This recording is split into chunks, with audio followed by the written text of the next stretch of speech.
Hey everybody, welcome back. Marcus Graves back again with another reaction to The Mandalorian. This time to episode 5 of season 1, The Gunslinger. Let's get on into it.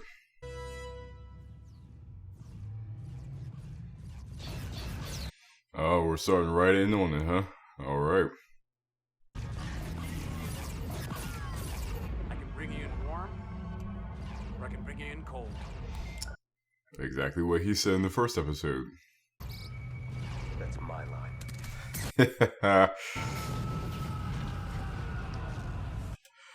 That was a different looking explosion. Not bad, just different looking.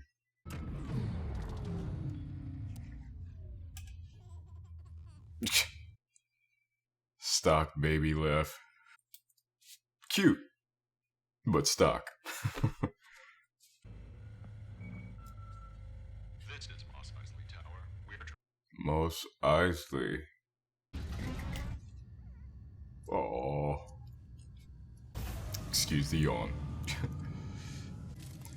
Pit droids. Hit the nose! Pay for it. Just keep them away from my ship.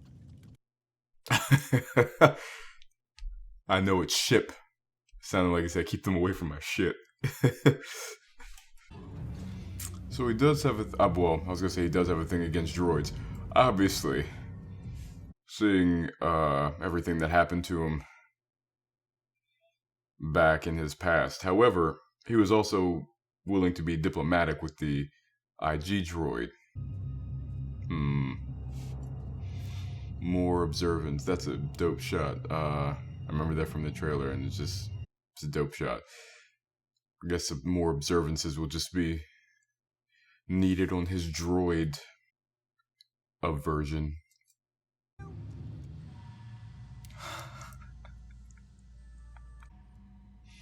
Where's my dad? How that works? Yeah? Bright eyes? Or a team? Oh. Is that what he's going to be called from now on? Bro, I mean, people are still going to call him Baby Yoda. But I wonder if that kind of sticks with him. Bright eyes, even though that's also a Planet of the Apes thing. Looks like you're stuck with me now, partner. Not if I shoot you. Because I get the feeling that that's exactly what's going to happen. To feed. Thank you. Oh. Yeah? Why don't you tell them yourself? Relax. Hey, talk a big game, motherfucker. What are you doing? He's obviously talking to them, idiot. Those were brand new. Yeah, they were. Shows how galaxy traveled he is, that he can communicate with the Tuskens. And also, I believe that's the first time we've seen anybody in canon communicate with them.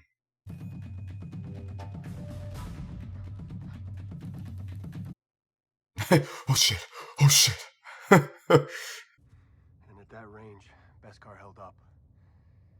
Wait, I don't wear any Beskar. No, you don't. Nope. Yeah. Well, what if she escapes? She's got the high ground. She'll wait for us to make the first move. You underestimate my power. Come on. Wake up. Sleep on the job, old man.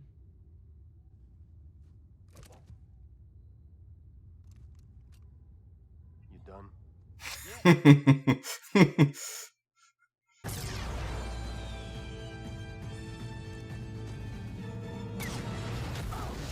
Shit. Also, is it me or is this night sequence really underlit? Watch her. And don't let her get near the bike. She's no good to us dead.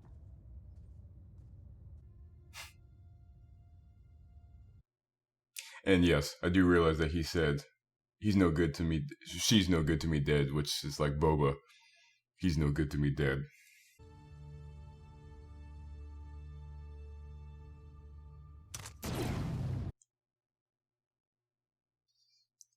Well, at least he's not stupid, or at least as stupid as I thought he was going to be.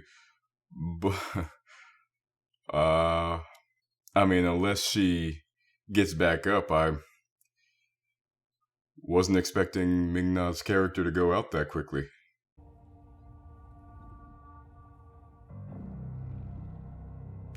Yeah, she ain't getting up.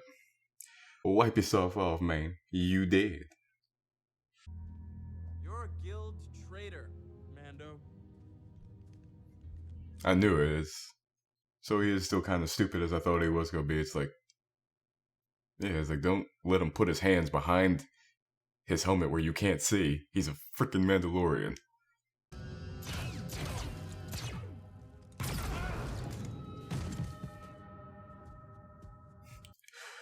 With your bitch ass.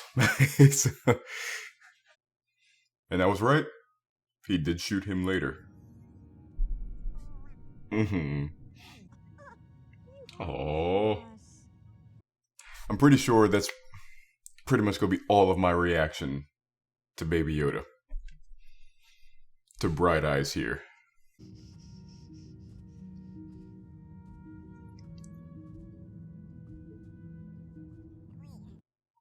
Almost sounded like they were about to go into Princess Leia theme a little bit.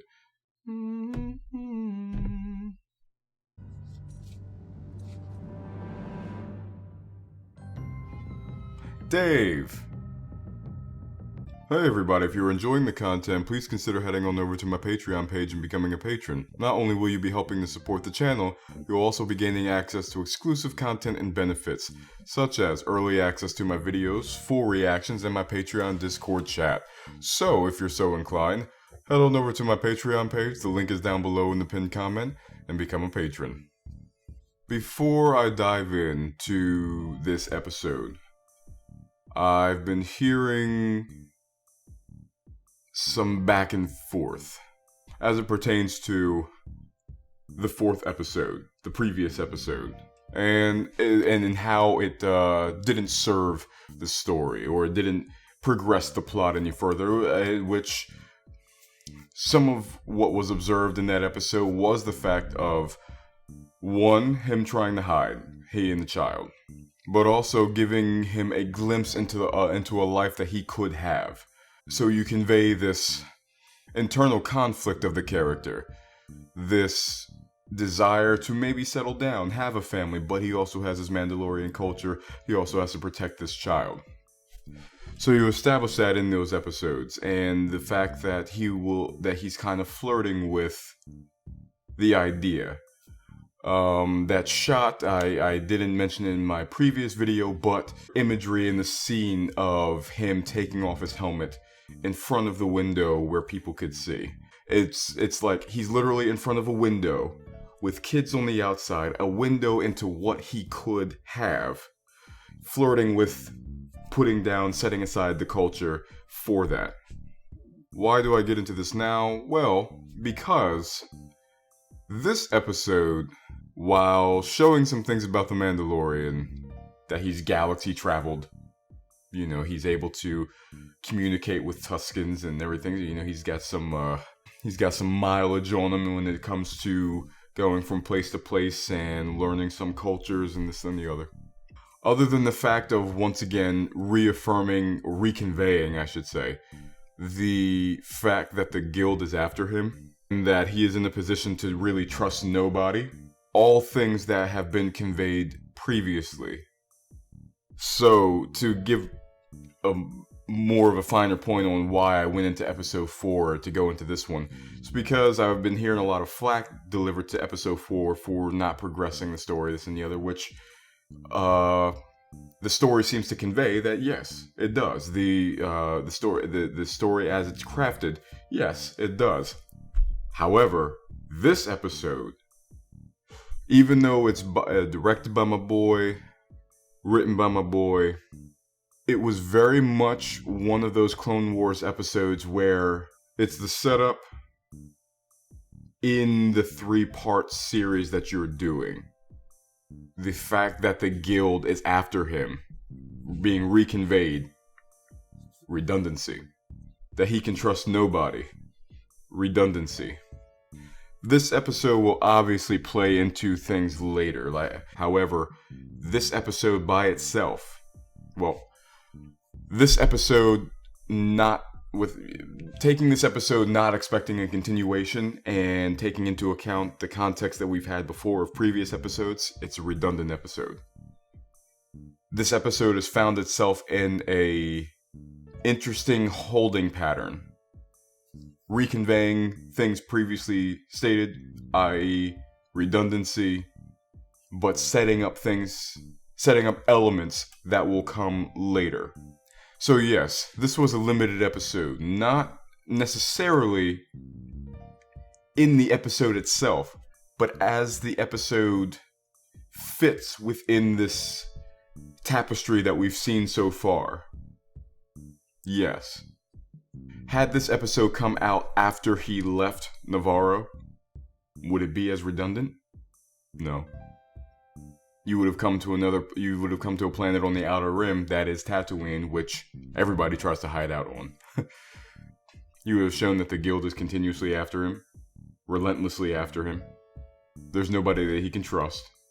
The only element that you would have been missing had you gone to this instead of doing episode 4 is the family aspect. And the thing is, though, that's why you keep 4, and that's why you massage elements of 5 into something else, into another episode, or massage elements into it to be dispersed throughout maybe 2 episodes or so on and so forth. Because you introduce the idea of family, which introduces a conflict in The Mandalorian, which introduces furthering of character dynamics and the broadening of those character dynamics. Here, not so much. Once again, the episode in and of itself crafted well, actually. But because of the context with which it's in, it's a redundant episode and therefore limited, therefore possibly could have been massaged into something else, or I don't know. Well, I hope you guys enjoyed this video. If you did, please remember to like, comment, share, and subscribe if you're so inclined. Check out my channel for all my other content that I have on there. My short films, reviews, breakdowns, reactions, all that good stuff that's on there. Much, much more to come. And I'll see you guys next time. Have a good one.